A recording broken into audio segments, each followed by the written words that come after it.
finance est presque un jeu d'enfant, à condition d'avoir les clés de lecture. Mais écoutez plutôt les explications de Paolo Buzzi.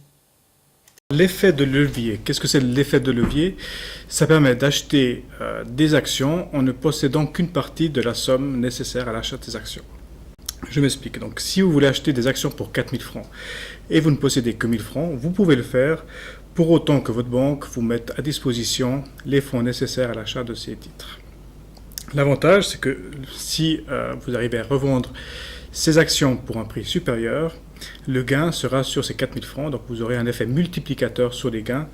Et bien sûr, il faudra rembourser la banque des intérêts pour l'argent qu'ils vous ont mis à disposition. La volatilité.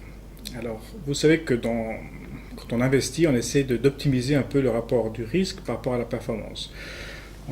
Plus vous prenez de risques, plus les gains sont élevés, mais plus les pertes sont aussi élevées. Donc on essaye de trouver le meilleur compromis entre le risque et les performances.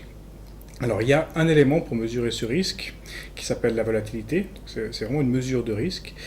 Et comment elle fonctionne? Donc mathématiquement, elle mesure l'écart type, donc en fait la dispersion par rapport à une valeur moyenne. Je ne vais pas rentrer dans la partie mathématique, ne vous inquiétez pas. En fait, elle mesure les amplitudes de variation d'un titre. Plus un titre fluctue, plus un titre est volatile, donc risqué. Si un titre monte régulièrement sans beaucoup bouger, c'est un titre qui est peu risqué et qui a un bon rendement. Voilà, donc la volatilité permet de mesurer le risque soit d'un marché ou soit d'un titre. Pour investir en bourse, il faut placer des ordres. Et il existe plusieurs types d'ordres. Il y a des ordres qu'on appelle marché ou market, des ordres limites et des ordres stop loss.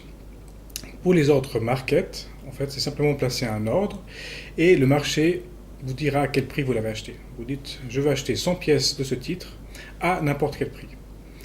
Alors c'est un ordre très rapide qui s'exécutera immédiatement. Le risque que vous prenez en plaçant ce genre d'ordre, c'est que vous laissez au marché faire le prix. Et sur des titres qui sont très liquides, des grosses capitalisations, genre Novartis, vous prenez peu de risques parce que là, il y a suffisamment de volume. Mais pour des petites sociétés, des petites capitalisations, là, c'est beaucoup plus risqué parce que vous pouvez subir des prix qui sont un peu en dehors du marché. Deuxième ordre, l'ordre le plus classique, en fait, s'appelle l'ordre limite. Il vous permet de spécifier une limite à partir duquel vous voulez acheter ou vendre un titre. Un exemple, vous voulez acheter un titre pour maximum 40 francs. Bien, dès que le prix du marché atteindra 40 francs ou un prix en dessous, vous recevrez des titres en retour. Il y aura une exécution sur la bourse. Pareil pour la vente, si vous voulez vendre ce titre seulement à un certain montant, dès que le marché atteindra cette limite, là, votre ordre s'exécutera et vous recevrez l'argent en retour.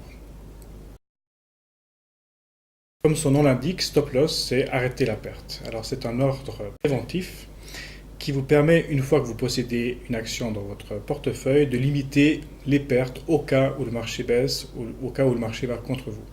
Je vous donne un exemple, vous possédez un titre, il vaut 100 francs, vous dites super, je suis sûr qu'il va monter, mais au cas où il baisse, j'aimerais limiter les pertes et je prends comme stratégie de dire à 80, je vends, parce que je ne veux pas accepter une perte plus grosse que 80.